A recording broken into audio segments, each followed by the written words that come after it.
17:4.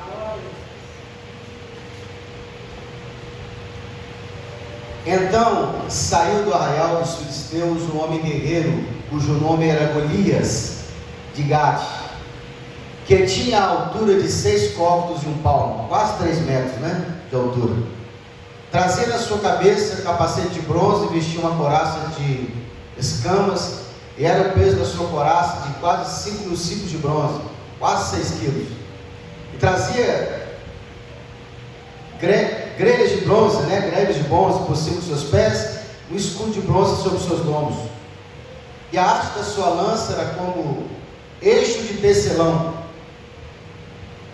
e o ferro da sua lança de 6 ciclos de ferro, e diante dele o escudo, o seu escudeiro. E parou e clamou às companhias de Israel e disse: para que saíres a ordenar a batalha? Não sou eu filisteu e vós servos de Saul? Escolhei dentre vós um homem que desça a mim. Diga comigo assim: escolhei dentre vós. Faz assim com a mãozão: escolhei dentre vós um homem que vai adiante de mim. Ó, cadê? Se ele puder, versículo 9, se ele puder pelejar comigo e me ferir, seremos vossos servos. Porém, se eu vencer e o ferir, então serei nossos servos e nós os serviremos. Disse mais o filisteu: hoje desafio o exército de Israel, dizendo: dá-me um homem para que ambos pelejamos. Vamos orar? Eu vou te mostrar aqui como a Bíblia, olha para cá, como a Bíblia, desde o Antigo Testamento, ela já vai falando da salvação pela graça. Deus. A Bíblia está cheia de salvação pela graça. O tempo todo ela vai mostrando para a gente que Deus já estava falando, porque é um projeto, é um plano, não é um acidente. Entendeu? Vamos orar. Senhor, meu Deus, eu coloco nas tuas mãos a nossa vida, a vida da tua igreja. Fica conosco, manifesta o teu poder e a tua graça sobre nós. Senhor Deus, revela a tua palavra escondida, aquela que está no mistério de Deus. A tua igreja hoje quer os mistérios escondidos do reino, em nome de Jesus, amém? Pode sentar. Vai botar a anestesia aí, Eu vou ver se eu consigo dar um estudo pregando.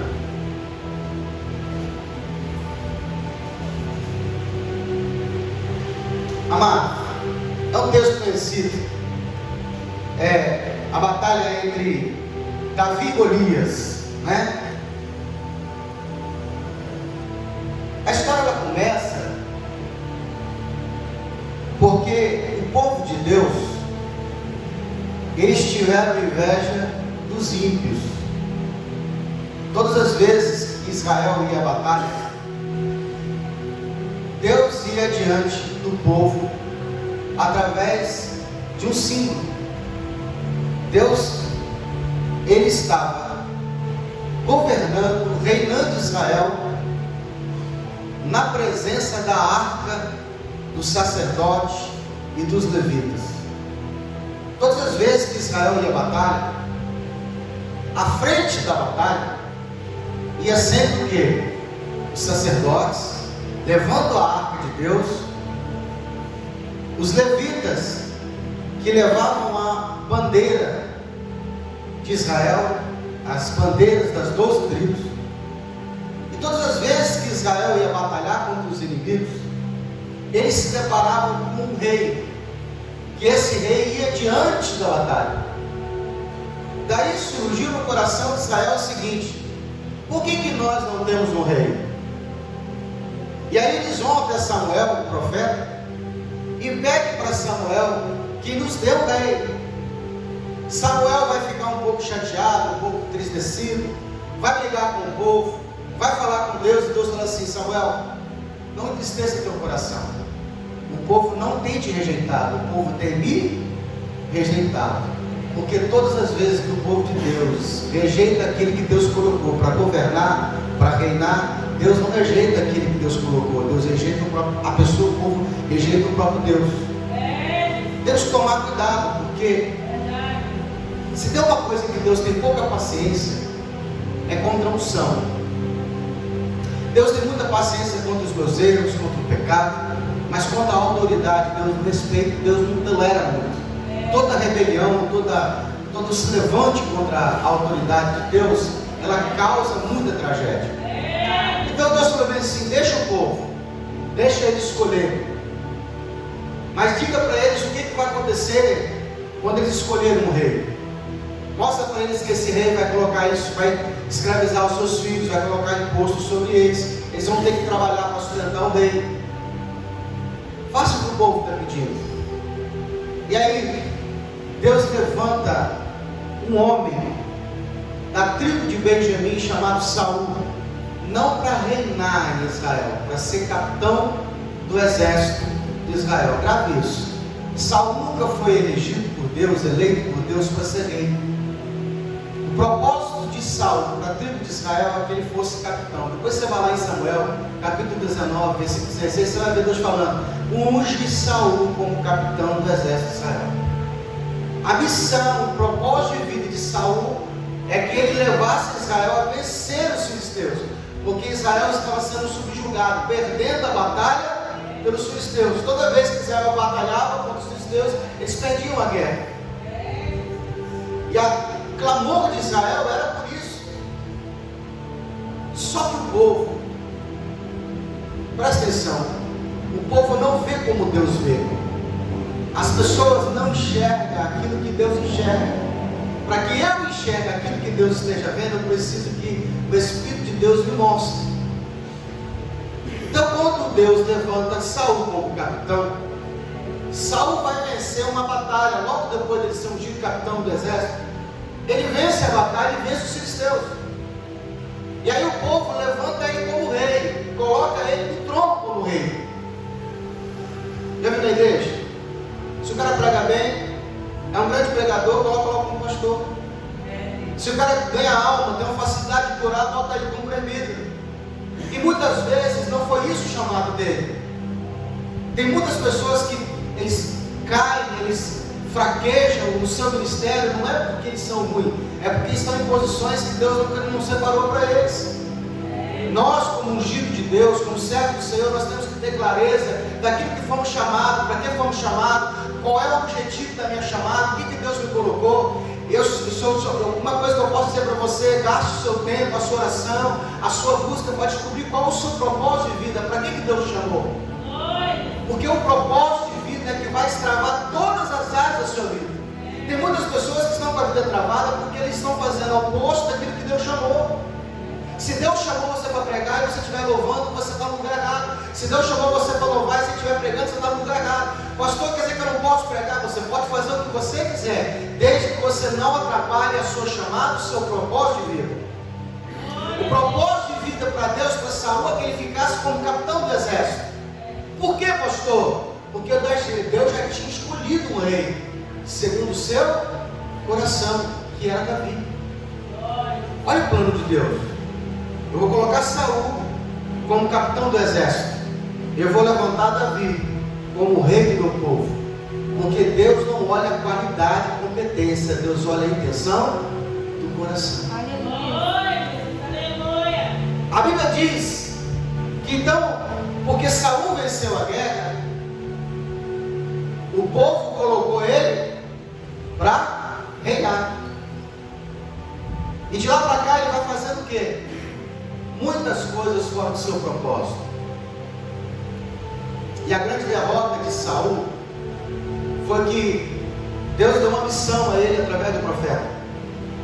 Samuel chega para Saul e fala bem assim: o Senhor manda você entrar numa batalha, porque o Senhor se lembrou do mal que fez o rei Amalequita, que havia negado que o povo passasse no deserto com Moisés, e esse rei ele nega que o povo passe pelas suas terras, e Deus se lembra dele. E aí Deus então pede para que Saul levante o exército, vá até essa cidade, esse local onde esse rei habita, e pede para que ele destrua toda a cidade. Qual foi a ordem? Que ele destruísse toda a cidade. Olha a ordem de Deus. passa fio de espada tudo. Não poupe mulher, não poupe criança, não poupa ouro, prata nem propriedade. Põe a cidade a fogo. Toda a cidade deve ser destruída. A Bíblia diz que Saul sai para fazer essa batalha. Ele entra na cidade. E entrando na cidade, ele se depara com o melhor lugar, o melhor rebanho. E ele não cumpre a palavra do Senhor por completo. Ele cumpre a palavra do Senhor em parte. Deixa eu dizer uma coisa para você. Para Deus não existe metade. Metade não é inteiro. Se eu dizimo só uma parte do meu dinheiro, eu não dizimei. O que você deu? Cala a boca. Tem pessoa que às vezes ela entende o seguinte: não, se eu for dar tudo, vai me faltar, então eu vou dar só uma parte para dizer que não tem nada. Você não dizimou, você não deu inteiro. Deus conta o que você faz por inteiro. Se eu sirvo a Deus pela metade, eu não sirvo a Deus. Aliás, Deus não gosta de nada pela metade. Ou você dá o primeiro, ou você não dá nada. Olha o que ele vai dizer no dia do Apocalipse. Tem um povo, ele vai dizer que eu tenho nojo desse povo, que eles não são nem quentes nem frios, são mornos. O que é esse amor? Gente que está em cima do muro, gente que não é inteiro para Deus. Ou você resolve servir de verdade, ou você vai para o mundo de verdade. Pastor, vai para o mundo. Melhor que você ficasse lá e se arrependesse e viesse para o inteiro. E muitas das vezes é isso que acontece. Muitos que estão na igreja pela metade acabam indo para o mundo. Para chegar para o mundo, descobrir que tem que ser inteiro para Deus. Quando Deus rejeita a oferta de Caim, não é porque Deus rejeitou Caim. Deus rejeita Caim e a sua oferta, porque a oferta de Caim ela não era inteira. Então Saul ele entra na batalha. Quando ele vê o melhor do rebanho, ele poupa o rebanho que Deus disse para ele não fazer. E havia um combinado entre Saul e Samuel, é que quando ele acabasse a batalha, ele deveria esperar Samuel chegar, para que Samuel acendesse o fogo do sacrifício. Não era a função do rei, diga comigo, não era a função do rei. Na minha ouvido, diga assim, não era a função do rei. Acender a oferta, o fogo do sacrifício. Era a função do sacerdote oferecer ao Senhor o sacrifício. A Bíblia diz que o povo estava esperando uma festa. E Saul esperando Samuel. Mas parece que Samuel se atrasa. E Saul, com medo do povo ir embora, ele ser desonrado, ele vai, se precipita, ele vai e oferece sacrifício ao Senhor. Ele faz aquilo que não foi chamado. Ele se mete debaixo daquilo que não foi lhe chamado, não foi dada a ele essa função. E quando ele acaba de fazer, Samuel chega. A Bíblia diz que Samuel falou assim: o que você fez? Hoje o Senhor poderia ter confirmado o teu ministério por todo o tempo, mas a partir de hoje o Senhor rasgou o teu reinado. Você não será mais rei, Israel. Não era nem acontecido, mas já que estava, podia ter perpetuado. Mas a desobediência, por quê? Porque Saul não estava no propósito dele. Aí a Bíblia diz que Deus incomoda Samuel, para que Samuel vá em busca de um rei, segundo o coração do Senhor, que era Davi. O problema é que Samuel gostava de Saul. Ele vivia intercedendo a Deus, sabe, por Saul. Sabe aquela pessoa que está na tua vida, que Deus já disse para você, se aparta dela, corta-la do seu meio, e você ainda fica insistindo com Deus. Você fica insistindo com o Senhor, não deixa ficar, deixa mais um pouquinho, dá mais uma chance para ela. O Senhor vai ver assim, por quanto tempo mais você vai ficar insistindo com isso? A gente tem que aprender a amar quem Deus ama e aborrecer quem Deus aborrece. Pastor, Deus aborrece? Aborrece. Tem pessoas que Deus corta da nossa vida, tira da nossa vida, porque são pessoas que não estão diretamente ligadas ao teu propósito. A Bíblia diz então que Samuel fala assim: Senhor, eu tenho medo. Vai que eu vá até a cidade.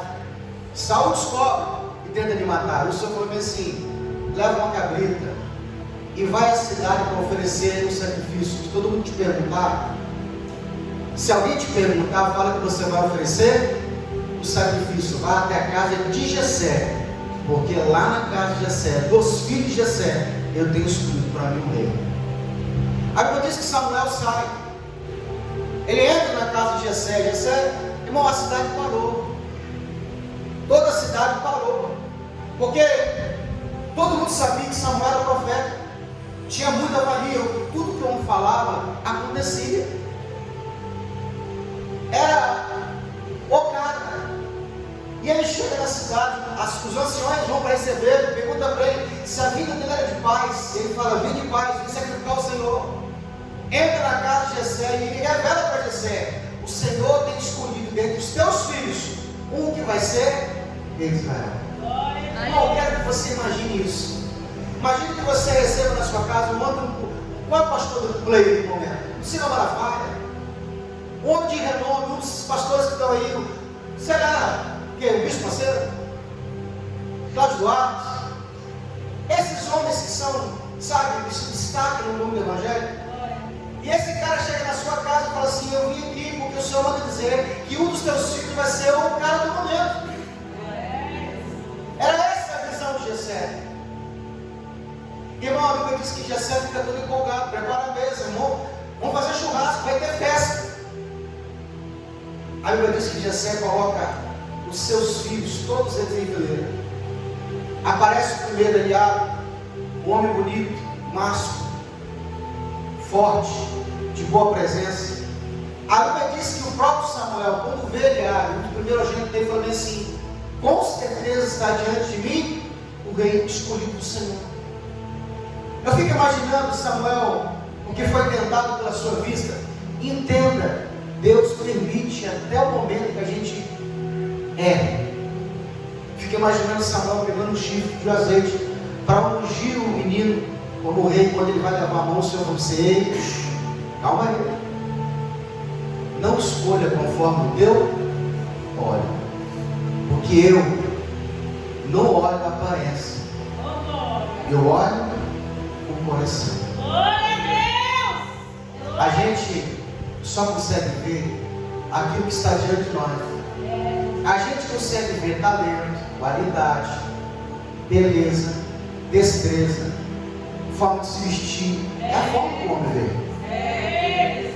Deus olha a intenção do coração. A Bíblia diz que Deus pesa. Diga comigo: Deus pesa os nossos sentimentos. Irmão, Deus já sabe quem você é. Quando Deus te fez, e Ele fez você na eternidade, a Bíblia diz que Ele já se relacionava com você dentro dele. Você só lembra de quando você encarnou, de quando você desceu na sua infância. O máximo que você se lembra, você nem se lembra quando estava no ventre da sua mãe.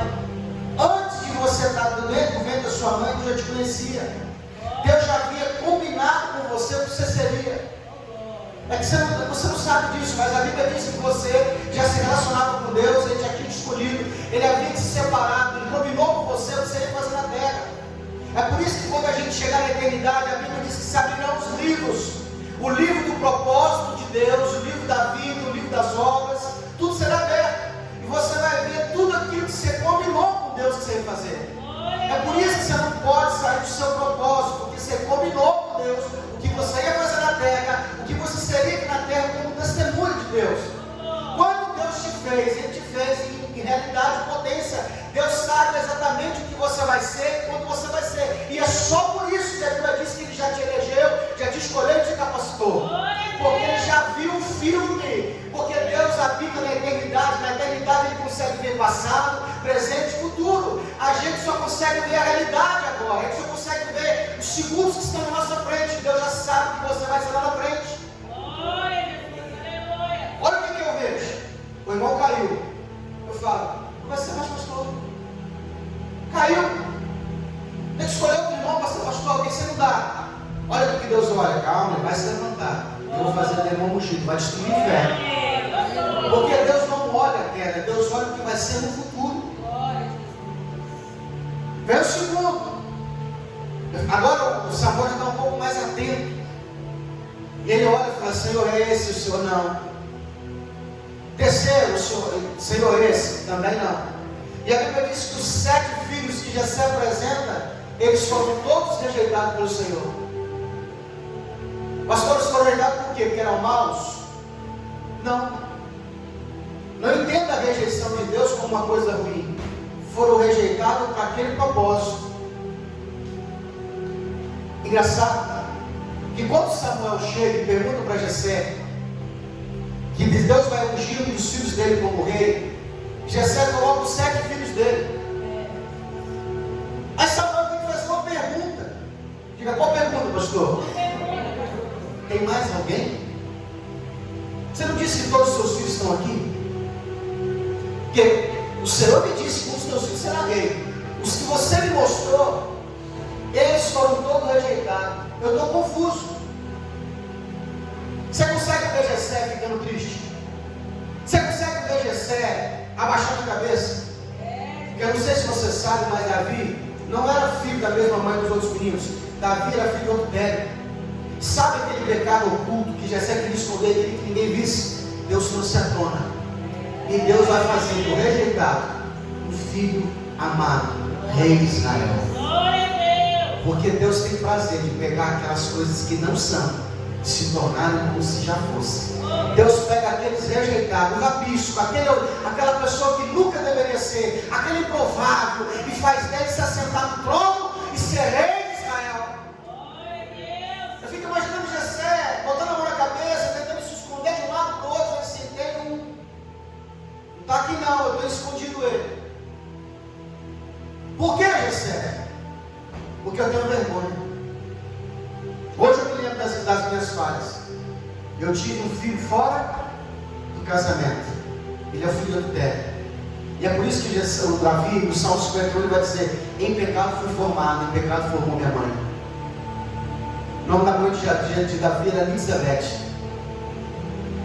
E aí Samuel falou bem assim: então prepara o churrasco, prepara a mesa, porque ninguém vai comer enquanto você não trouxer ele.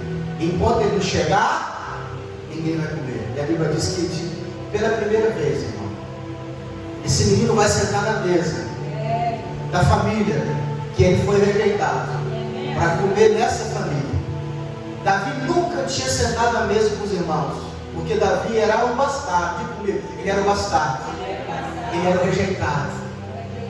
Todas as vezes que ele encontrava com os irmãos, ele era tratado como escanteio. Olha lá o bastardo, olha lá o filho da adúltera, olha lá o filho da prostituta, olha lá o filho da rapariga. Era assim que chamavam ele. Lembra aquele Salmo capítulo 1 que diz assim: na presença dos teus inimigos coloco uma mesa diante de mim e o meu cálice se transborda? É essa passagem. É quando ele senta na mesa com os seus irmãos, e ele senta na mesa, já serve, o Samuel pega o cálice de Davi e coloca até encher, pega a melhor lâmpada de carne, coloca sobre ele e unge ele e abençoa ele. Ele olha para os seus irmãos, os seus inimigos, e ele fala: hoje se cumpriu a palavra de Deus, hoje se cumpriu a promessa do Senhor na minha vida. Mas a Bíblia diz que quando Davi chega na presença, diga comigo, Davi chega na presença, o Espírito do Senhor mostra para Samuel 3 qualidades. Era um menino bonito, gentil aspecto e ruivo. Diga comigo, ele era de gentil aspecto, ele era bonito e era ruivo. 3 qualidades que o Espírito Santo mostra nele. E na passagem onde nós vemos que o Golias, ele vai chamar o povo para a batalha, porque quem devia ir para a batalha era Saul. Mas Saul, com medo de perder a posição de rei, porque ele pensou: vai que eu perco a batalha, o povo vai me tirar da posição de rei. Já tem uma ameaça de Deus que vai me tirar da posição, então não vou. Ainda mais que quando Golias, porque assim, irmãos, durante 40 dias o povo estava em batalha. De um lado estava todo o exército de Israel, do outro lado todo o exército dos filisteus. Quando chega Golias no meio do povo, se destaca, porque é um grande homem, é um gigante. E a proposta de Golias era uma proposta meio absurda. Ele vai dizer assim: olha, nós somos todo mundo aqui em batalha, não precisa ninguém pelejar, não precisa todo mundo pelejar, basta que um homem me desafie. Eu desafio só um homem de vocês. Quem era esse homem? Saul. Só que Saul não quer ir, só que Saul não vai. Só que Saul fuge do seu propósito. Sabe quando Deus manda você ir para um lugar e você fala que não vai? Sabe quando Deus você faz uma coisa e você fala que você não vai? Sabe quando Deus manda você fazer algo e você fala que por medo você não vai? É o propósito. Mas o que acontece? É o que vai acontecer no dia do juízo final, no dia do tribunal de Cristo. A Bíblia diz que a posição do rei, ela pode ser perdida todas as vezes. Por isso que a Bíblia diz assim: guarde bem a tua coroa, para que ninguém tome. A coroa não é a salvação. A coroa é uma posição que eu tenho no reino. Todas as vezes que eu faço a vontade de Deus, eu cumpro o propósito de Deus, a minha coroa é garantida. Se eu disser que não vou fazer, olha Jesus, se vocês não fizerem, Deus pode suscitar das pedras para que elas façam.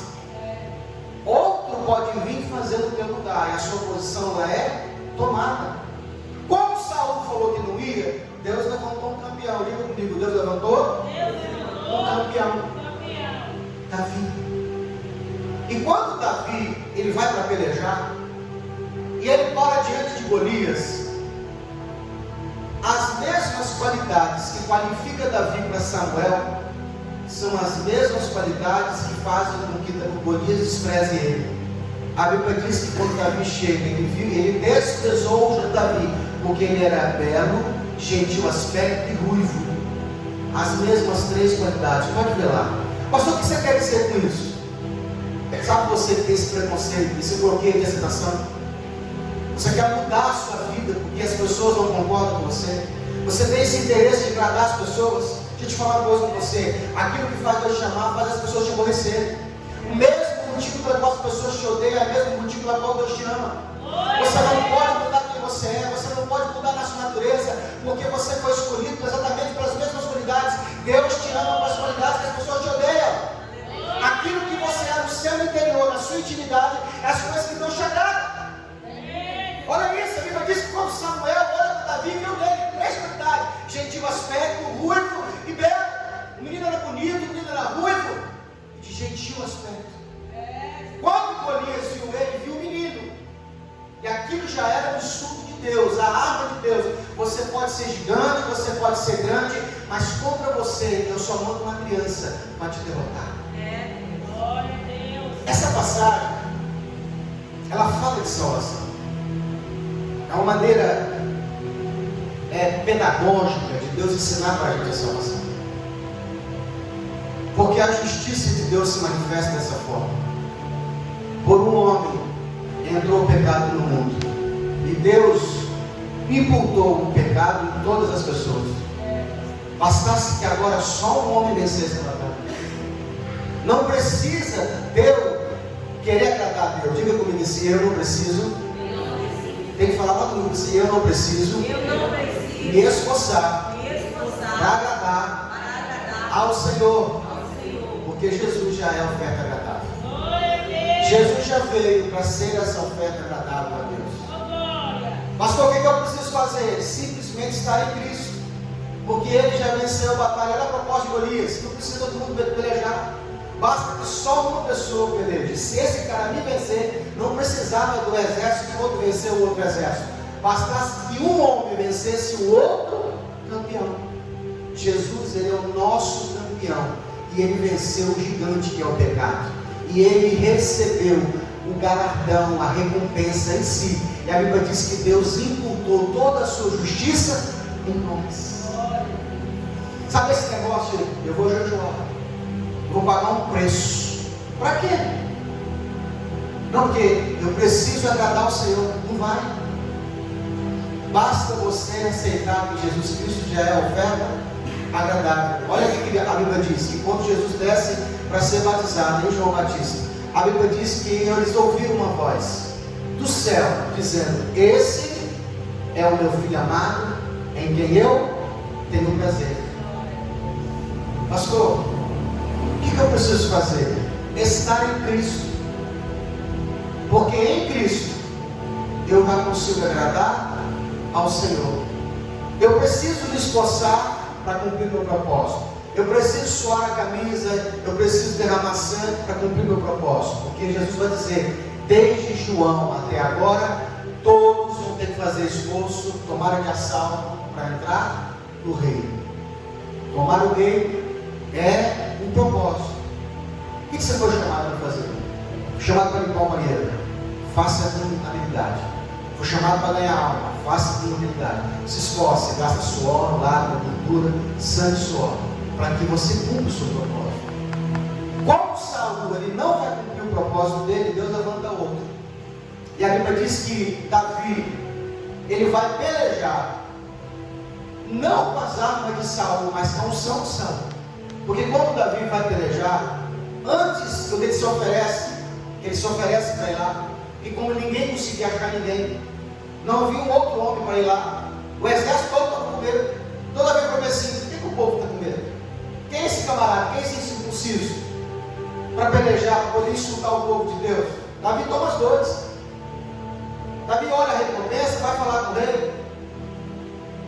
O camarada pensando que ele é quem? Eu vou lá. E quando ele chega diante de Saul, ele fala assim: não se turbe o teu coração, ó rei, o teu céu virá. Saul olha para ele e fala assim: rapaz, você não pode ir. Por quê? Olha a verdade, que você é menino, você é moço, você é jovem, você não é guerreiro. Olha Davi, ó rei, deixa eu dizer uma coisa para o senhor. Eu apacento as ovelhas do meu pai, as ovelhas do meu pai. E quando eu estava no campo, apacentando as ovelhas do meu pai, vi o urso e tomava a ovelha, vi o leão e tomava a ovelha, e eu ia lá, arrancava a ovelha do urso e do leão e matava o leão e o urso. Quem viu, igreja? Quem viu Davi matando o urso? Quem viu Davi matando o leão? Ninguém. O que quer dizer com isso? Antes que Deus coloque você para ser visto pelas pessoas, você vai enfrentar lutas no secreto. Essas lutas que você enfrenta, que ninguém vê, que você acha que nem Deus está enxergando, são as que vão te aprovar para o próximo nível. Todas as vezes que você está enfrentando batalha sozinho, só você e Deus, só Deus e você, que você acha que não está enxergando, não está valendo nada na sua vida, elas estão te preparando, te capacitando para o próximo nível. Davi só pôde enfrentar o Golias porque ele diz assim: lá atrás, quando eu estava sozinho, que ninguém me via, Deus era comigo, a unção de Deus era comigo, eu já servia o Senhor e já era campeão. Eu vou lá, vou pegar esse camarada, eu vou destruir ele. Eu acho bonito Davi que quando ele vai destruir, que ele vai com as armas de um pastor.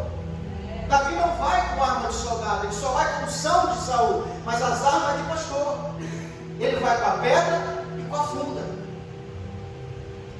Ele não mata Golias com a pedra e com a funda, ele derruba Golias com a pedra. Mas quando ele vai matar, ele mata com a espada, com a unção de Saul. E ele recebe o título de capitão do exército. Tomou para si a unção. Lembra que eu falo que a unção é do reconhecimento de honra? Serviu, pegou para si. Agora Davi tem a unção de guerreiro e a unção de rei. E ainda tem a unção de sacerdote. O homem perfeito para Deus. Por quê, pastor? Porque tinha um coração apreensivo, um coração ensinado. A maior qualidade de Davi é que ele estava sempre disposto a aprender. Todas as vezes que Deus o repreendia, ele abaixava a cabeça e falava: peguei contra o Senhor, estou pronto para aprender. Você nunca sabe tudo, você está sempre pronto para aprender com Deus. Deus não pode ser medido, Deus não pode ser insondável, ele é insondável, ele é imprescrutável. Deus sempre vai te surpreender. Você sempre, nunca pode achar que chegou a um ponto que você já conhece Deus e não tem mais nada. Deus sempre tem algo novo na sua vida. Vamos ficar de pé em nome do Senhor Jesus.